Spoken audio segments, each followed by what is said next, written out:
OUJAC Telangana బంద్ కు పిలుపు ఇచ్చింది. ఈ నేపథ్యంలో పలువురు నేతలను పోలీసులు ముందస్తు అరెస్టు చేశారు. మార్వాడి గో బ్యాక్ నినాదంతో తెలంగాణ బంద్ కు పిలుపు ఇచ్చారు. దీంతో ఎలాంటి అవాంఛనీయ ఘటనలు జరగకుండా పోలీసులు పలువురిని అదుపులోకి తీసుకున్నారు. ఎలాంటి వారెంట్ లేకుండా సరైన కారణం చెప్పకుండా అక్రమంగా అరెస్టు చేస్తున్నారని మండిపడుతున్నారు. అరెస్ట్ అయిన వారిలో తెలంగాణ క్రాంతి దళ్ రాష్ట్ర అధ్యక్షులు డాక్టర్ శ్రీసంగం రెడ్డి, పృథ్వీరాజ్ యాదవ్ ఉన్నారు. మార్వాడి బంద్ కు పిలుపు ఇచ్చిన ఓయూజేఏసీకి పృథ్వీరాజ్ కు ఎలాంటి సంబంధం లేదని ఆ పార్టీ నేతలు తెలిపారు. సివిల్ డ్రెస్ లో దాదాపు 20 మంది పోలీసులు వచ్చి అర్ధరాత్రి హంగామా సృష్టించి అరెస్టు చేశారని మండిపడ్డారు. ఈ చర్యను తెలంగాణ సమాజం తీవ్రంగా ఖండిస్తోందని, వెంటనే పృథ్వీరాజ్ ని విడుదల చేయాలని క్రాంతి దళ్ డిమాండ్ చేస్తోంది. రైట్, ఇదే అంశానికి సంబంధించి మరిన్ని details chief news coordinator Radhakrishna అందిస్తారు. Radhakrishna, good morning. Good morning Sunitha. గత వారం రోజులుగా తెలంగాణలో మార్వాడి గో బ్యాక్ నినాదంతో ఒక ఆందోళన ఉధృతం అవుతా ఉంది.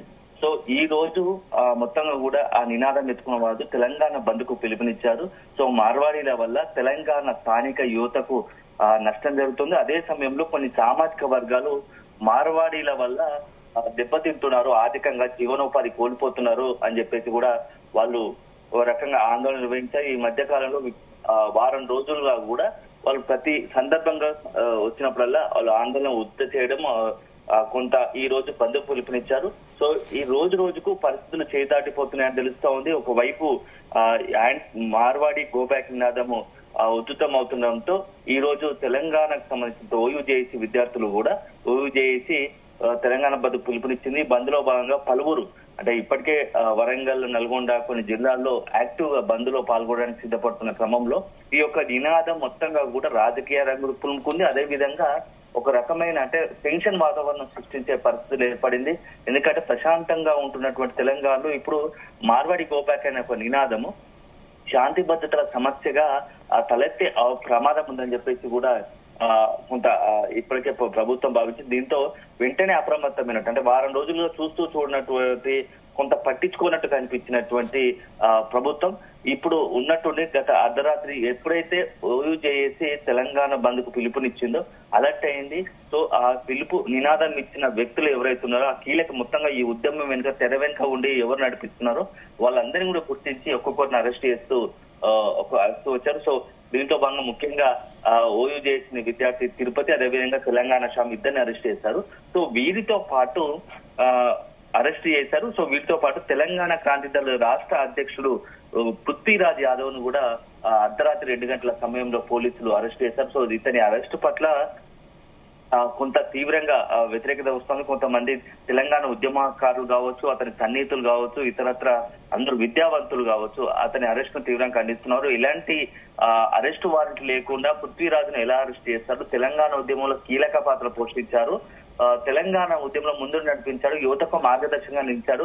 అనేక సందర్భంలో తెలంగాణ ఉద్యమం ఉన్నా తెలంగాణ ఆవిర్భావం తర్వాత కూడా తెలంగాణ ఉన్నటువంటి సమస్యలు తెలంగాణనే జీవితంగా ప్రాణంగా బతుకుతున్నటువంటి పృథ్వీరాజ్ అరెస్ట్ ను తీవ్రంగా ఖండిస్తున్నారు. సో మార్వాడి బంద్ కు పృథ్వీరాజ్ కి ఎలాంటి సంబంధం లేకుండా ఎందుకు వాంటెడ్ గా పృథ్వీరాజ్ అరెస్ట్ చేశారో చెప్పాలని చెప్పేసి కూడా వాళ్ళు ప్రశ్నిస్తున్నారు. సో సివిల్ డ్రెస్ లో వచ్చినట్టు దాదాపు 20 మంది పోలీసులు పృథ్వీరాజ్ ఇంటికి చేరుకుని అర్ధరాత్రి హంగామా సృష్టించి అతన్ని అరెస్ట్ చేశారని చెప్పేసి కొంత తెలంగాణ సమాజంలో తెలంగాణకు సంబంధించినటువంటి మేధావులు అతని అరెస్ట్ ను ఖండిస్తున్నారు.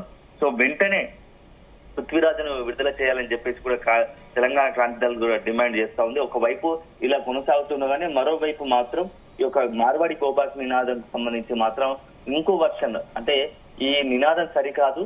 సో మొత్తంగా ఇప్పటికే మార్వాడీలకు సంబంధించి ఎప్పటి దశాబ్దాల కాలంగా మేము హైదరాబాద్ తో పాటు తెలంగాణ పలు జిల్లాల్లో ఇక్కడ వచ్చి స్థిరపడ్డాము, మేము తెలంగాణ వాసులుగానే బతుకుతున్నాము, అయినా మమ్మల్ని వేరు చేసి చూసి మార్వాడి గో బ్యాక్ అని నినాదం చేయడం సరికాదు. మేము ఇక్కడ వాడుతున్న సమానం, మాకు ఇక్కడే ఓటు హక్కు ఉంది, ఇక్కడే ఓటు హక్కు వినియోగించుకుంటున్నాము. ఇది అల్టిమేట్ గా ఇది తెలంగాణ అభివృద్ధిగా ఇబ్బందికర పరిస్థితులు వస్తాయి, ఇది ఇలాగే కొనసాగించవద్దు అని చెప్పేసి ఈ గో బ్యాక్ నినాదాలతో పాటుగా మా మీద ఈ నేపథ్యంలో మాపై దాడులు జరిగే అవకాశం ఉంది, మాకు కొంత ఆందోళనకరంగా ఉందని చెప్పేసి ఇప్పటికే మార్వాడికి సంబంధించినటువంటి ప్రతినిధులు కూడా, మార్వాడి సమాజ ప్రతినిధులు కూడా ఇటు గవర్నర్ కు లేఖ రాయడం, అదేవిధంగా డీజీపీకి డీజీపీని కూడా కలవడంతో ఈ పరిస్థితి రోజు రోజుకు ఎట్లాంటి టర్న్ తీసుకుని తెలుస్తుంది. ఇవాళ బంధుకు పిలుపునివ్వడంతో ఇక పీక్ స్టేజ్ కి వెళ్ళింది. సో నిన్న కొంత దీనికి తగ్గట్టుగానే మోండా మార్కెట్ లో కూడా స్థానికులు మార్వాడి సంబంధించినటువంటి ప్రతినిధుల మధ్య కొంత ఘర్షణ వాతావరణం నెలకొంది.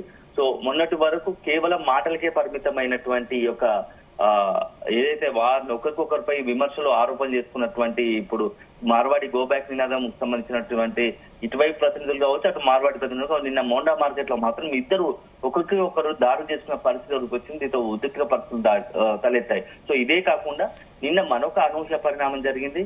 ఎవరైతే ఇప్పటికీ ఇంతవరకు పరిస్థితి రావడానికి కారణమైన ఒక చిన్న ఘర్షణ ఏదైతే సాయి అనే వ్యక్తి పైన ఒక మార్వాడి దాడి చేయడం, అప్పటి నుంచి ఈ మొత్తం ఇంత పరిస్థితి కారణమైంది.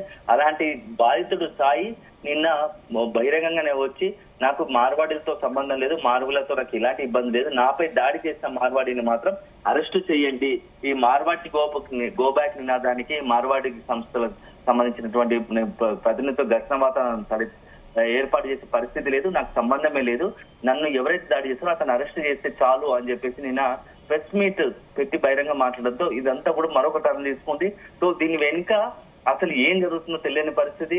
అసలు ఈ మార్వాడీలను టార్గెట్ చేయడానికి కారణం ఏంటి, దీని వెనుక ఇతరత్ర కారణాలు ఉన్నాయని చెప్పేసి కూడా ఏంటంటే కొంత హిందూ సమాజంపై దాడి గానీ హిందుత్వ సంఘాలు పేర్కొంటూ వస్తున్నాయి. బీజేపీ హిందుత్వ సంఘాలు మార్వాడీలను గో బ్యాక్ మార్వాడీలపై ఇట్లాంటి ఘర్షణపూర్వ వాతావరణం తలెత్తడానికి హిందూ సమాజంలో చీలిక తేవడానికే ఇలాంటి కొందరు ప్రయత్నిస్తున్నారని చెప్పేసి ఇటు బీజేపీ హిందూ సంఘాలు భావిస్తుండగా, మరోవైపు ఈ గో బ్యాక్ నినాదం ఎత్తుకున్న వాళ్ళు ఈ మార్వాడీల వల్ల వస్తే దశాబ్దాల కాలంగా వస్తే సరే గాని వారు ఒక్కొక్క సామాజిక వర్గం తెలంగాణలో ఎంతో చరిత్ర కలిగిన సామాజిక వర్గాలు కొన్ని ఉన్నాయి, వాటన్నిటిని కూడా అంతరించే పరిస్థితికి వచ్చారు. స్వర్ణకారులు కావచ్చు, వైశ్యులు కావచ్చు, ఇలాంటి వాళ్ళందరూ జీవనోపాధి పుట్టగొట్టే ప్రయత్నం చేస్తున్నారని చెప్పేసి వీరు ఆరోపణ కనిపిస్తోంది.